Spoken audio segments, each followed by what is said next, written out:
नमस्कार विद्यार्थियों, मैं राजेंद्र जसूजा आप सभी का स्वागत करता हूं। बच्चों, आज हम व्यवसाय अध्ययन विषय के अंतर्गत नियुक्तिकरण अध्याय को समझेंगे। आपको मैं बताते जाऊंगा कि कहाँ कहाँ पर वस्तुनिष्ठ प्रश्न है और कहाँ पर संख्या व्याख्यात्मक। आप जैसा कि जानते हैं, प्रश्न में 32 नंबर के वस्तुनिष्ठ प्रश्न आते हैं, तो हमें उनको विशेष ध्यान देना है। जहाँ जहाँ महत्वपूर्ण लगे आप अपनी कॉपी में नोट करिए, और यदि कोई आपको समस्याएं समझ में नहीं आया है तो कृपया आप कमेंट बॉक्स में लिखें, हम उसका समाधान शीघ्र करने की कोशिश करेंगे। तो आइए विद्यार्थियों, हम मिलकर शुरू करते हैं नियुक्तिकरण। सबसे पहले हम समझेंगे नियुक्तिकरण का आशय। नियुक्तिकरण प्रबंध का वह कार्य है जो रिक्त पदों को भरने, कर्मचारी अधिकारियों के प्रशिक्षण और उनका विकास करने से संबंधित होता है। यह संगठन का वह महत्वपूर्ण कार्य है जिसमें रिक्त पदों को भरा जाता है।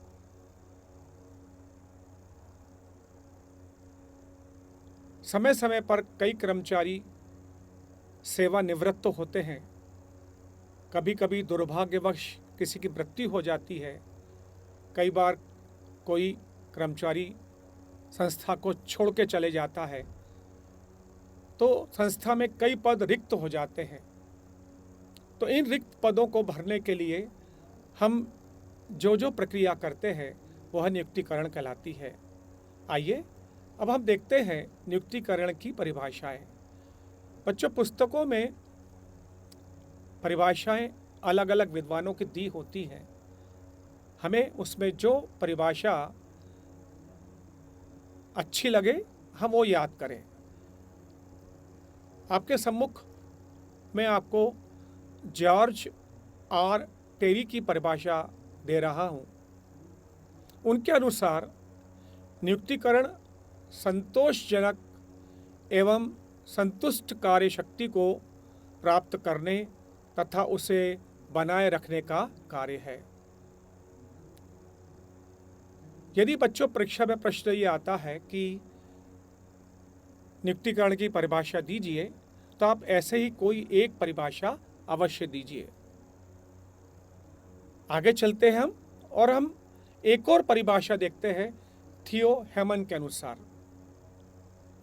नियुक्तिकरण वह कार्य है जिसका संबंध सहयोगी प्रबंधकों की भर्ती, चयन, विकास एवं क्षतिपूर्ति से होता है।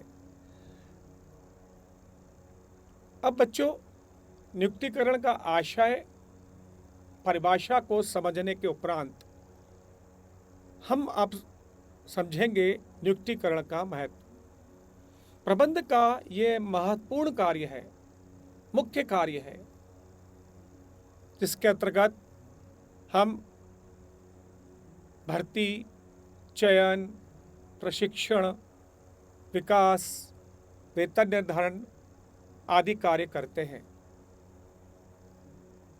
तो हम ये समझेंगे अब कि नियुक्तिकरण के कारण एक उपक्रम को क्या क्या लाभ मिलते हैं। पहला है उचित व्यक्तियों का चयन। बच्चों, जैसे कि आप जानते हैं, वर्तमान में बेरोजगारी की समस्या काफ़ी अधिक है। एक रिक्त पद के विज्ञापन को देखकर अनेक लोग, अनेक कर्मचारी, अनेक उम्मीदवार आवेदन देते हैं। हमें उनमें से सर्वश्रेष्ठ को लेना होता है।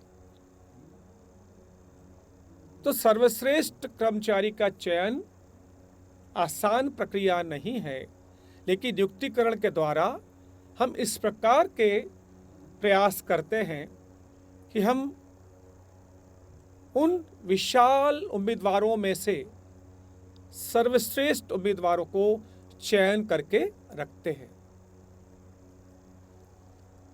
दूसरा महत्व, पूर्वानुमान लगाना। नियुक्तिकरण के द्वारा हम आवश्यक कर्मचारियों और अधिकारियों की कितनी आवश्यकता आने वाले समय में होगी, इसका पूर्वानुमान लगाते हैं कि आने वाले समय में हमारी अलग अलग परियोजनाओं में कुल कितने कर्मचारी और अधिकारी किस किस पद पर लगेंगे, इसका अनुमान हम लगाते हैं। और पूर्वानुमान लगाने के उपरांत हम भर्ती की प्रक्रिया प्रारंभ करते हैं, जिससे कि हमें ये प्रक्रिया बार बार न करना पड़े। तीसरा है श्रम तथा प्रबंध संबंधों का विकास। विद्यार्थियों, श्रम और प्रबंधक, इनके बीच मधुर संबंधों का होना अत्यधिक आवश्यक है। यदि अधिकारियों, कर्मचारियों, श्रमिकों के बीच मधुर संबंध हैं, तो बिना किसी तनाव के, बिना किसी मतभेद के शांतिपूर्वक कार्य निरंतर चलता रहता है। हड़ताल, तालाबंदी की ऐसी समस्याएं नहीं आती। तो नियुक्तिकरण के द्वारा श्रम और प्रबंध दोनों का विकास होता है। नियुक्तिकरण के द्वारा निरंतर कल्याणकारी योजनाएं चलाई जाती हैं, कल्याणकारी कार्यक्रम किए जाते हैं, जिसका एक ही उद्देश्य होता है, श्रम और अधिकारियों के बीच मधुर संबंध निरंतर बना रहे। तो बच्चों, नियुक्तिकरण के द्वारा कितना महत्वपूर्ण कार्य किया जाता है, देखिए। आपस में तनाव नहीं, एक दूसरे की टांग खींचना नहीं, बल्कि एक समूह, एक परिवार के रूप में, टीम वर्क के रूप में काम निरंतर होता रहे, ये नियुक्तिकरण संभव करता है। प्रशिक्षण में सहायक। बच्चों, नियुक्तिकरण का ये अगला महत्व है। जो उम्मीदवार नए नए उपक्रम में आए हैं, उनको कार्य का संपूर्ण परिचय देने के लिए प्रशिक्षण दिया जाना अत्यधिक आवश्यक है। इसके अलावा जो पुराने कर्मचारी कार्य कर रहे हैं, उन्हें भी हम नई तकनीकों का ज्ञान प्रशिक्षण के माध्यम से देते हैं। नियुक्तिकरण के अंतर्गत बच्चों 2 प्रकार से प्रशिक्षण की व्यवस्था की जाती है, यानी ट्रेनिंग की, कार्य पर प्रशिक्षण और कार्यस्थल के बाहर ले जाकर प्रशिक्षण। इस तरह से हम आवश्यकता के अनुरूप अलग अलग तरीकों से प्रशिक्षण की व्यवस्था करते हैं। तो कर्मचारियों और अधिकारियों के प्रशिक्षण की व्यवस्था नियुक्तिकरण कार्य के द्वारा संभव हो पाता है। अगला है प्रबंध में सहभागिता। बच्चों, प्रबंध की प्रक्रिया में, जो हमारी प्रबंध की प्रक्रिया है, उसमें उच्च स्तरीय प्रबंध, मध्य स्तरीय प्रबंध, निम्न स्तरीय प्रबंध तो है ही। प्रबंध के 3 स्तर हैं। वो तो प्रबंध में सहभागिता निरंतर करते ही हैं, परंतु इसके अलावा कर्मचारियों को भी मानसिक रूप से हम प्रबंध में शामिल करते हैं। वे भी हमें प्रबंध के कार्यों में सहभागिता प्रदान करते हैं। प्रबंध संबंधी निर्णय लेने में हमको सहायता प्रदान करते हैं, और ये जटिल कार्य केवल प्रबंध के द्वारा संभव हो पाता है, और कर्मचारी भी प्रबंध में सहभागिता प्रदान करते हैं। आइए अब हम मिलकर समझेंगे एक महत्वपूर्ण प्रश्न है नियुक्तिकरण की प्रक्रिया, प्रोसेस ऑफ स्टाफिंग। बच्चों, रिक्त पदों की भर्ती, चयन, प्रशिक्षण, विकास कोई आसान प्रक्रिया नहीं है। सफलता अर्जित करने के लिए हम पूर्व निर्धारित प्रक्रिया को अपनाते हैं। तो आइए हम मिलकर समझते हैं नियुक्तिकरण की प्रक्रिया। प्रक्रिया का पहला चरण है नियुक्तिकरण की योजना तैयार करना, जिसके अंतर्गत हम सर्वप्रथम कुल आवश्यक कर्मचारियों की संख्या निर्धारित करते हैं, कितने पद किस तरह से भरे जाने हैं। एक संस्था में अलग अलग पोस्ट होती है, जैसे लिपिक, computer operator, cashier, computer programmer, superintendent, supervisor, engineer आदि आदि। इन सभी पदों पर कितने कर्मचारियों की आवश्यकता है, इसका निर्धारण किया जाता है। आने वाले समय की नई परियोजनाओं को भी ध्यान में रखकर यह संख्या निर्धारित की जाती है। उसके उपरांत हम आगे की योजना तैयार करते हैं, जिससे कि बिना किसी रुकावट के निर्धारित समय में पूर्ण प्रक्रिया हो सके। नियुक्तिकरण की प्रक्रिया का अगला चरण है भर्ती। बच्चों देखिए, यहाँ पर कई बच्चों को कन्फ्यूज़न होता है कि भर्ती और चयन एक ही है, लेकिन ऐसा नहीं है। भर्ती अलग प्रक्रिया है, चयन अगली प्रक्रिया है। भर्ती पहले होती है, भर्ती के बाद चयन होता है। तो आइए हम मिलकर समझेंगे कि ये दूसरा चरण भर्ती क्या है। उसके बाद अपन देखेंगे चयन, यानी तीसरा चरण। तो सबसे पहले अपन समझते हैं भर्ती यानी रिक्रूटमेंट क्या। रिक्त पदों पर अधिक से अधिक उम्मीदवार आवेदन दें, इसके लिए हम इन सभी उम्मीदवारों को आवेदन करने के लिए जब प्रोत्साहित करते हैं, यही प्रक्रिया भर्ती कहलाती है। तो रिक्त पदों पर अधिक से अधिक उम्मीदवार आवेदन दें,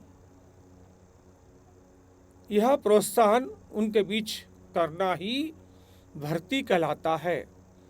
वो सभी प्रयास जिसके माध्यम से अधिक लोग हमारे यहाँ आवेदन देते हैं, वह प्रक्रिया भर्ती कहलाती है। यह प्रयास उपक्रम के अंदर भी किए जाते हैं और उपक्रम के बाहर भी।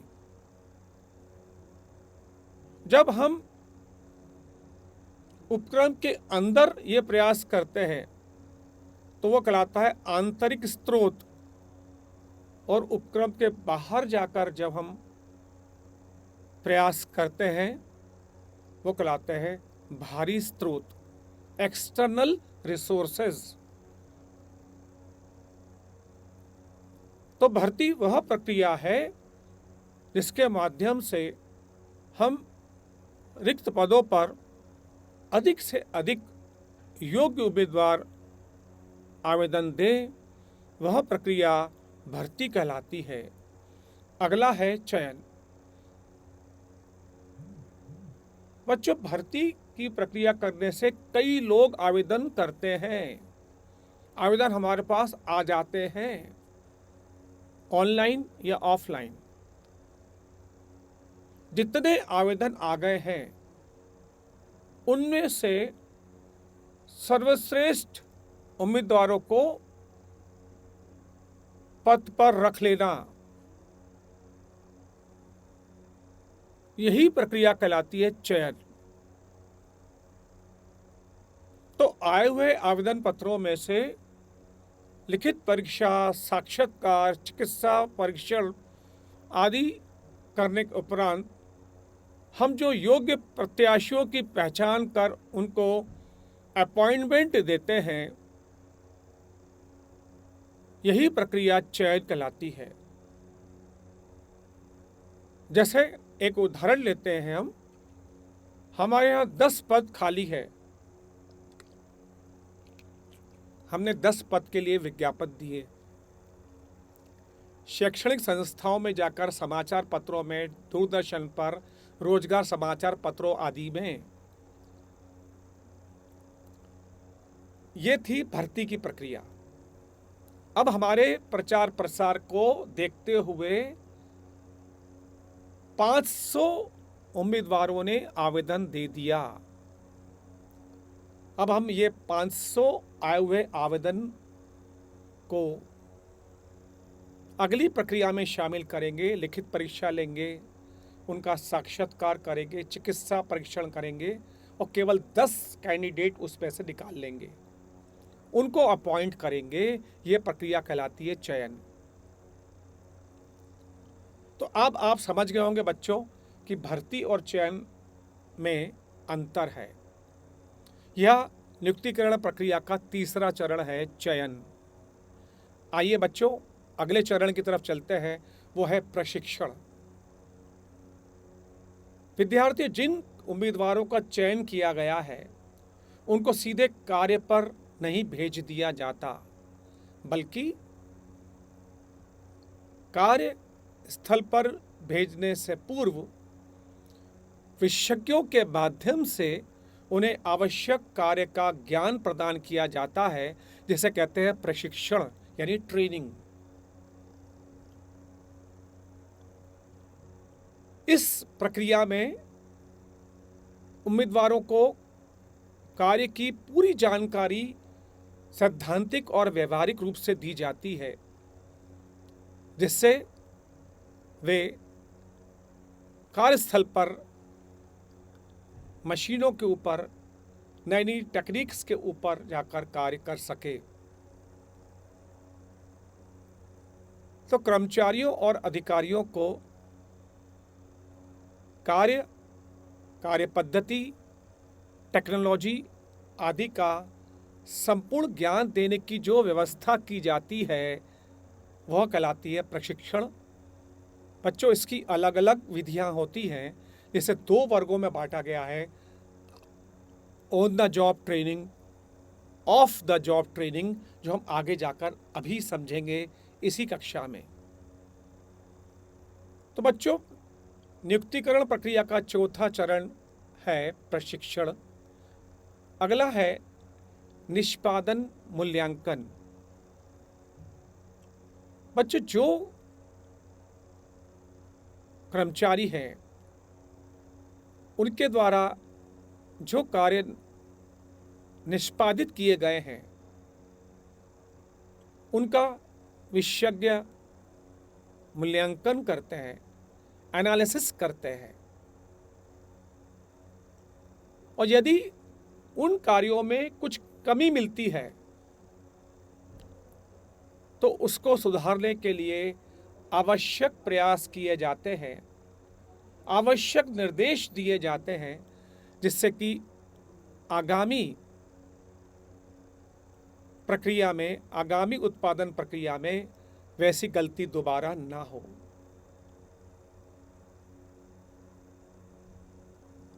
ये किया जाना अत्यधिक आवश्यक होता है और इसके लिए हम आदर्श प्रमापों का भी यानी स्टैंडर्ड मॉडल्स का भी इस्तेमाल कर सकते हैं।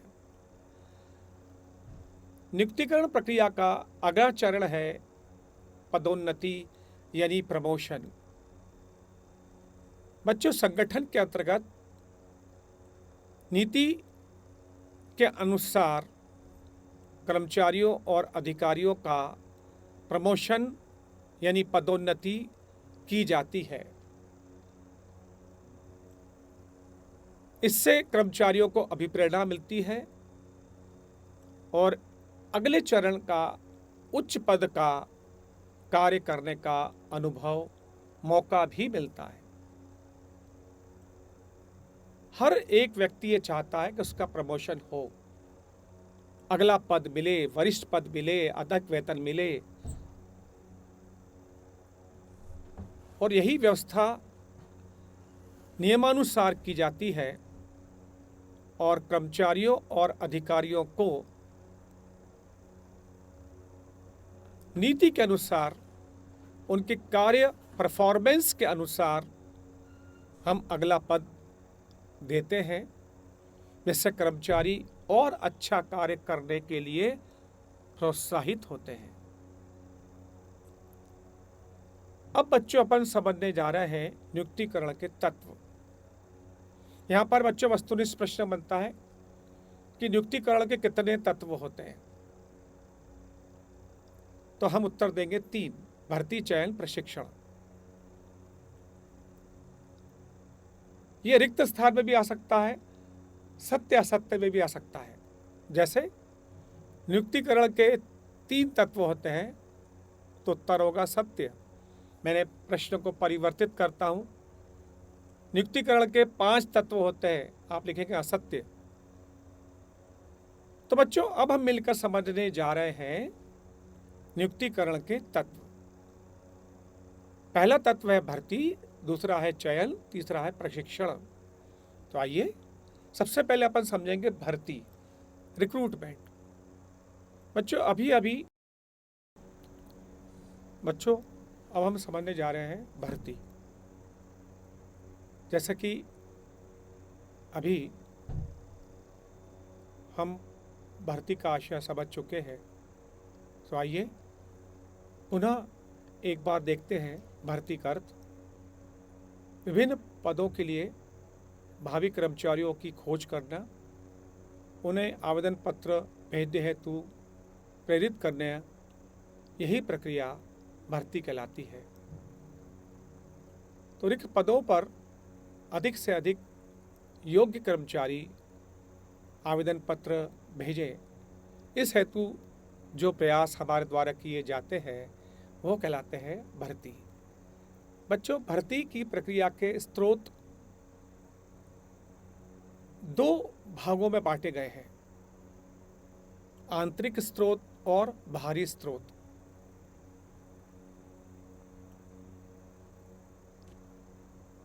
सबसे पहले अपन समझेंगे आंतरिक स्रोत। जब भर्ती की प्रक्रिया उपक्रम के अंदर ही संपन्न की जाती है तो वो आंतरिक स्रोत कहलाते हैं। इसके अंतर्गत हम उपक्रम में कार्यरत कर्मचारियों को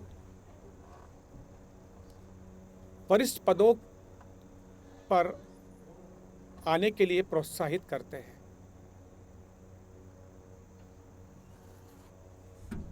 आंतरिक स्रोत में पहला है कर्मचारियों की पदोन्नति।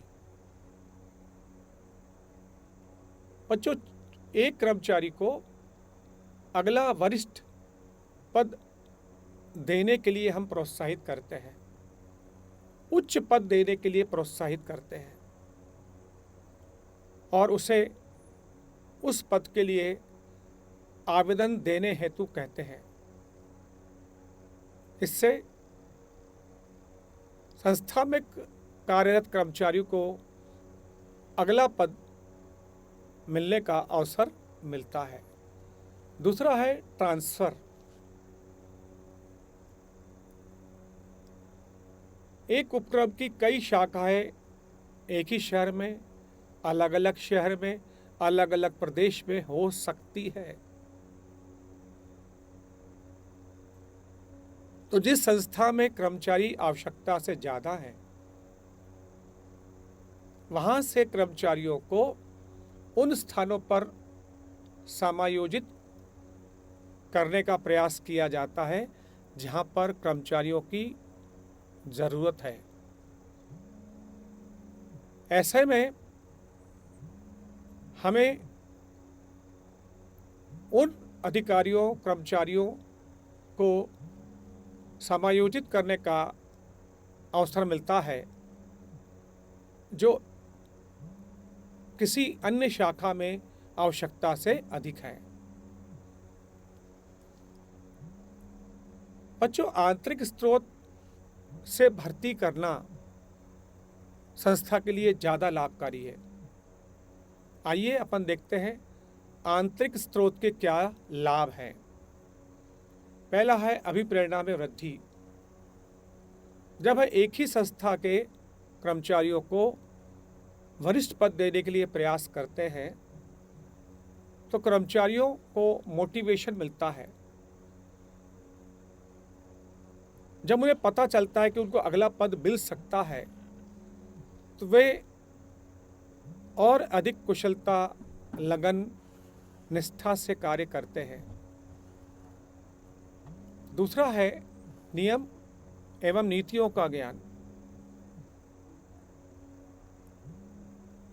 भर्ती की प्रक्रिया के माध्यम से जब आंतरिक स्रोतों का हम प्रयोग करते हैं तो इससे वहाँ पर पूर्व से कार्यरत कर्मचारियों को नियमों का, नीतियों का ज्ञान होता है। वे पहले से ही भली भांति परिचित होते हैं, उन्हें ज्ञान का पहले से ही एक्सपीरियंस है, तो उन्हें फिर प्रशिक्षण देने की आवश्यकता नहीं होती, क्योंकि वे हमारी संस्था की जो नियम नीतियां हैं उनको वो पहले से ही जानते हैं। तीसरा है मितव्ययिता। बच्चों, आंतरिक स्रोत इकोनॉमिकल होते हैं क्योंकि इसके लिए हमें काफ़ी बड़ी मात्रा में विज्ञापन पर खर्च नहीं करना होता। प्लेसमेंट एजेंसीज, उनको भी भुगतान नहीं करना होता क्योंकि हम अपने ही स्रोतों से यह कार्य कर रहे हैं। तो जब संस्था के अंदर ही हम भर्ती की प्रक्रिया करते हैं तो ये भारी स्रोतों की अपेक्षा कम खर्चीली साबित होती है। समायोजन। बच्चों, भर्ती के आंतरिक स्रोतों का प्रयोग करने से अतिरिक्त कर्मचारियों का समायोजन हो जाता है। हम वह विभाग, ऐसा विभाग जहाँ पर आवश्यकता से अधिक कर्मचारी हैं, हम वहाँ से कर्मचारी को उन स्थानों पर भेज देते हैं जहाँ पर कर्मचारी कम है या जहाँ पर कर्मचारियों की ज़्यादा आवश्यकता है। तो ऐसे में हम अतिरिक्त कर्मचारियों का समायोजन कर देते हैं। बच्चों, अब हम देखेंगे भर्ती के बाह्य स्रोत। आपको परीक्षा में इस प्रकार का प्रश्न आ सकता है, भर्ती के आंतरिक स्रोत बताइए अथवा भर्ती के बाह्य स्रोत बताइए। आइए हम देखते हैं एक्सटर्नल रिसोर्सेज ऑफ रिक्रूटमेंट। पहला है विज्ञापन। बच्चों, ये सबसे ज़्यादा प्रचलित माध्यम है। समाचार पत्र, पत्रिकाएं, टेलीविज़न आदि क्षेत्रों में हम विज्ञापन देकर भर्ती की प्रक्रिया को संपन्न करते हैं।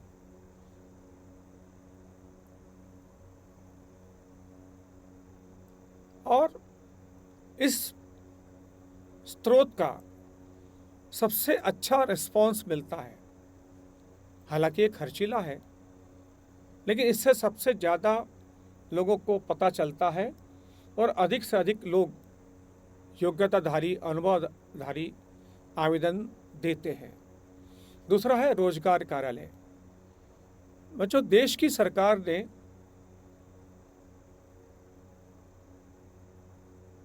कई जिलों में रोजगार कार्यालय स्थापित किए गए हैं जहां पर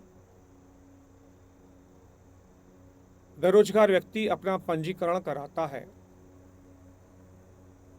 हम इन कार्यालयों से ऐसे कर्मचारियों की पूरी जानकारी प्राप्त कर सकते हैं और उन्हें आवेदन देने के लिए प्रोत्साहित करते हैं।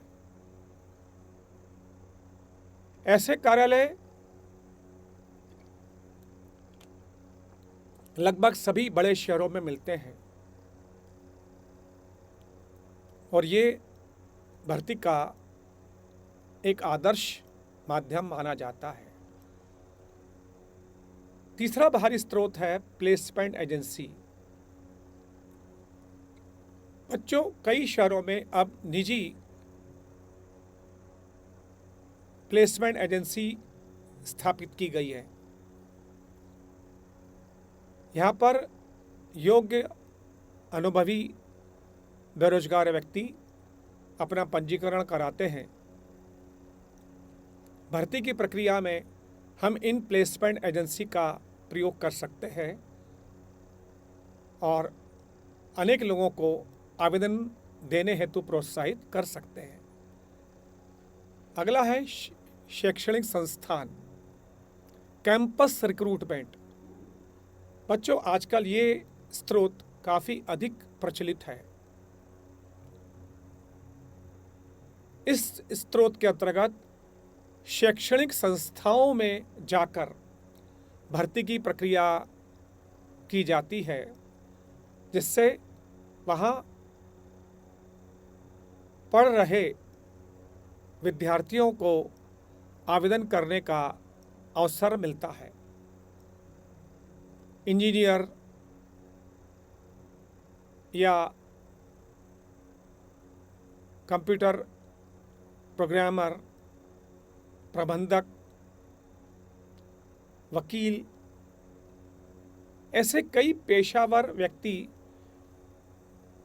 ऐसी शैक्षणिक संस्थाओं में जब पढ़ रहे होते हैं, अंतिम वर्ष में आते हैं, तो हम विधिवत वहाँ पर भर्ती की प्रक्रिया करते हैं। शैक्षणिक संस्थाओं में जैसे कि विश्वविद्यालय, कॉलेज, उनके इंस्टीट्यूट्स, वहाँ पर जाकर ये प्रक्रिया की जाती है और वहाँ के अंतिम वर्ष के विद्यार्थी या जहाँ से जो अभी भी पास आउट हुए हैं, उनको भर्ती के लिए हम आवेदन देने के लिए प्रोत्साहित करते हैं। अगला है बच्चों प्रत्यक्ष भर्ती यानी डायरेक्ट रिक्रूटमेंट। विद्यार्थी, कई उम्मीदवार हमारी संस्था में आकर सीधे आवेदन देते हैं। हमारे कैंपस में आकर वे लोग आवेदन देते हैं। तो ऐसे हमारी संस्था में जो बाहर आके उपस्थित हुए हैं, जिन्होंने आवेदन दिया है, उन्हें भी हम भर्ती का अवसर प्रदान करते हैं और उन्हें भी कहते हैं कि हमारी संस्था में आवेदन दें। तो यह है बच्चों भर्ती के बाहरी स्रोत। आपसे परीक्षा में पूछा जा सकता है कि भर्ती के कोई 4 बाहरी स्रोत बताइए या भर्ती के कोई 2 आंतरिक स्रोत बताइए। इस प्रकार एक उदाहरण दिया, ऐसे प्रश्न परीक्षा में आ सकते हैं। आइए बच्चों, अब हम समझेंगे चयन यानी सिलेक्शन। रिक्त पदों हेतु जिन उम्मीदवारों ने हमारी संस्था में आवेदन दिया है, उनमें से सर्वश्रेष्ठ कर्मचारियों को जो चुनने की प्रक्रिया की जाती है, वो कहलाती है सिलेक्शन।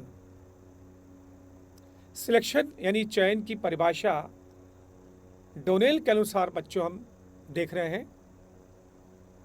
प्रबंधकीय चयन विभिन्न प्रार्थियों में से रिक्त पद के लिए सर्वाधिक उपयुक्त प्रार्थी का तार्किक चुनाव करना है। हम ऐसी ही अन्य परिभाषा पुस्तक से भी ले सकते हैं। आइए विद्यार्थियों, अब हम समझने जाते हैं चयन की प्रक्रिया यानी प्रोसेस ऑफ सिलेक्शन। किस प्रकार से अनेकों उम्मीदवारों में से सर्वश्रेष्ठ को हम चुनते हैं, इसके लिए हम क्या प्रक्रिया अपनाते हैं, आइए हम समझेंगे। पहला चरण है प्रारंभिक जांच। बच्चों, इसके अंतर्गत हम आए हुए आवेदन पत्रों को जांचते हैं, जो योग्य है और जो अयोग्य है। तो जो उम्मीदवार न्यूनतम शैक्षणिक योग्यता, अनुभव आदि नहीं रखते हैं, उनको हम अयोग्य करार देते हैं और बाकी उम्मीदवारों को हम अगले चरण में ले जाते हैं। तो प्रारंभिक जांच के अंतर्गत हम आए हुए आवेदन पत्रों की जांच करके उन्हें योग्य और अयोग्य में विभाजित करते हैं। दूसरा है परीक्षा लेना। आवेदन पत्रों को छांटने के उपरांत योग्य उम्मीदवारों की एक परीक्षा आयोजित की जाती है। यह परीक्षा हम अलग अलग परीक्षा केंद्रों पर आयोजित करते हैं और जिसकी सूचना उम्मीदवारों को पहले से दी जाती है। निर्धारित स्थान और समय पर उन्हें आमंत्रित किया जाता है। उम्मीदवार यहाँ पर आकर परीक्षा देते हैं और उस परीक्षा के आधार पर जो परिणाम मिलते हैं उससे हम अगला चरण यानी साक्षात्कार लेते हैं। तो जो विद्यार्थी, जो उम्मीदवार लिखित परीक्षा में सर्वोच्च अंक पाते हैं, उनको हम साक्षात्कार के लिए आमंत्रित करते हैं, इंटरव्यू के लिए। इस प्रक्रिया में विशेषज्ञ सभी बुलाए गए कर्मचारियों का साक्षात्कार लेते हैं, जिससे कि उनकी वैधिक सतर्कता, बौद्धिक शक्ति, व्यक्तित्व का पता चल सके। अगला है शारीरिक परीक्षण। बच्चों, संस्था में कर्मचारियों को रखने से पूर्व डॉक्टर्स के द्वारा उनकी शारीरिक जांच की जाती है कि वह पूर्ण स्वस्थ है अथवा नहीं। यदि वो किसी गंभीर बीमारी से ग्रस्त है तो ऐसे उम्मीदवार से बचा जाता है, क्योंकि वो कार्यस्थल पर दुर्घटना का शिकार हो सकता है। तो स्वस्थ उम्मीदवारों को ही चयन किया जाता है और इसके लिए शारीरिक परीक्षण कराया जाता है। हाँ, अगर छोटी कोई समस्या है वो तो सभी सामान्य नागरिकों के साथ होती ही है। अगले चरण में हम कार्य पे नियुक्ति प्रदान करते हैं। जो उम्मीदवार स्वस्थ पाए गए उन सबकी प्रावीण्य सूची बनाई जाती है और उसके आधार पर हम कर्मचारियों को कार्य पर नियुक्ति प्रदान करते हैं। अब विद्यार्थियों, हम समझने जा रहे हैं भर्ती और चयन में अंतर। यह एक महत्वपूर्ण प्रश्न है।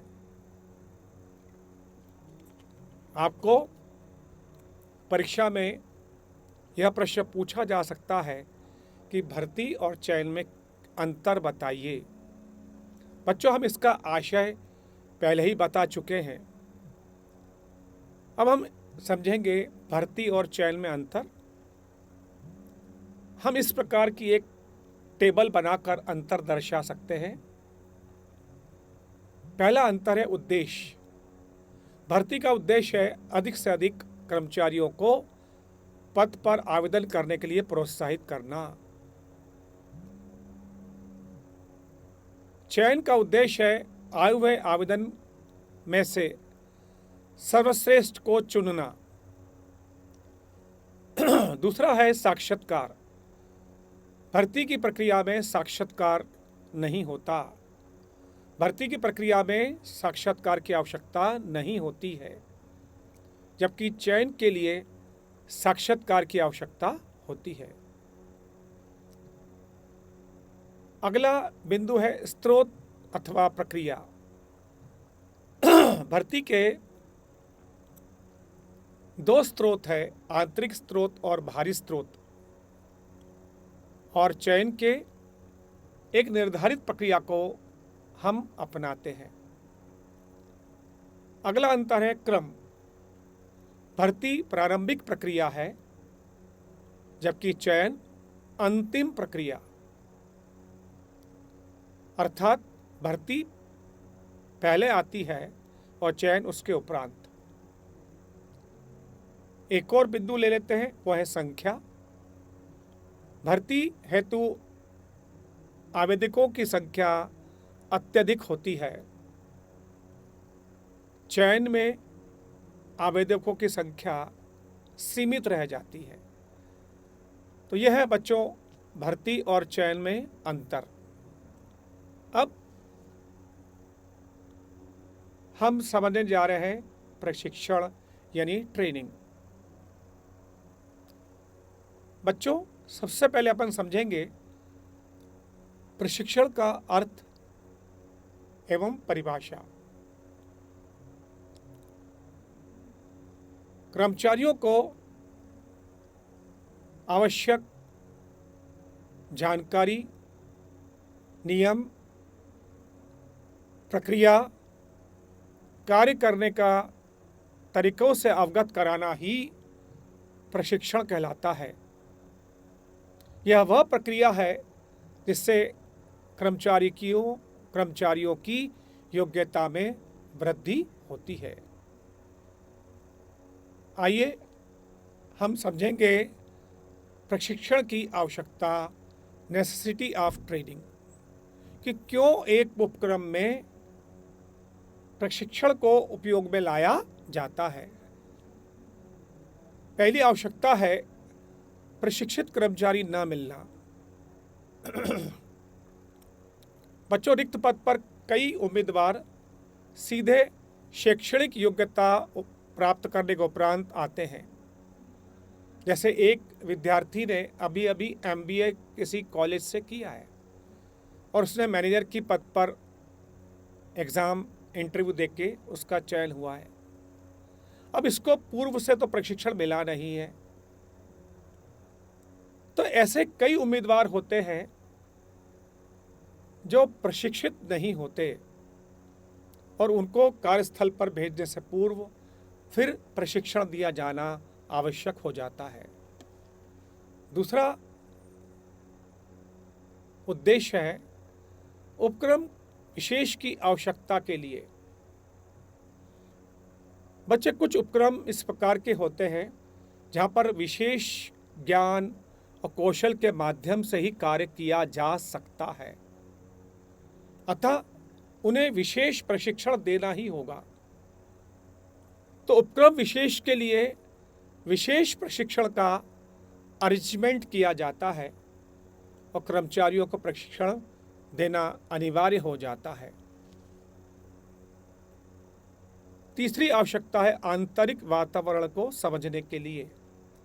एक उपक्रम के अंदर जो नियम, कार्यशैली, वातावरण है, उससे कर्मचारियों को परिचित कराना अति अनिवार्य है। तो जो नए कर्मचारी है, नवनियुक्त कर्मचारी है, उन्हें उपक्रम के वातावरण, कार्यशैली, नियम, कार्य सभ्यता से अवगत कराने के लिए हम प्रशिक्षण की व्यवस्था करते हैं। तकनीकी परिवर्तनों का ज्ञान। बच्चों अगर तकनीक में परिवर्तन हुआ है तो हमें नई तकनीक के बारे में ज्ञान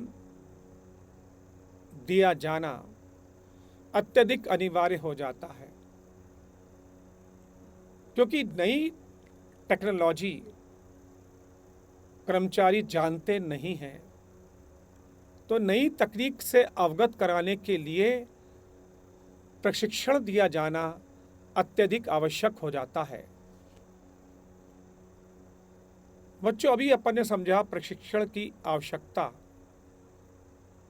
अब प्रशिक्षण किस प्रकार दिया जाता है, प्रशिक्षण की क्या विधियां हैं, हम उसे समझेंगे। बच्चों, प्रशिक्षण यानी ट्रेनिंग एक उपक्रम में दो तरीके से दी जाती है। कार्य पर प्रशिक्षण यानी ऑन द जॉब ट्रेनिंग, दूसरा कार्य से दूर प्रशिक्षण, ऑफ द जॉब ट्रेनिंग। आइए हम इसको विस्तार से समझते हैं। पहला है कार्य पर प्रशिक्षण अर्थात ऑन द जॉब ट्रेनिंग। जब कर्मचारियों को वास्तविक कार्यस्थल पर ही प्रशिक्षण उपलब्ध कराया जाता है, जहां पे वो कार्य कर रहे हैं वहीं पर हम प्रशिक्षण उपलब्ध कराते हैं, तो कहलाता है कार्य पर प्रशिक्षण, ऑन द जॉब ट्रेनिंग। इसमें सबसे पहला आता है कार्य बदली प्रशिक्षण। बच्चों, इस प्रशिक्षण में हम प्रत्येक उम्मीदवार को अलग अलग विभागों में ले जाकर प्रशिक्षण देते हैं।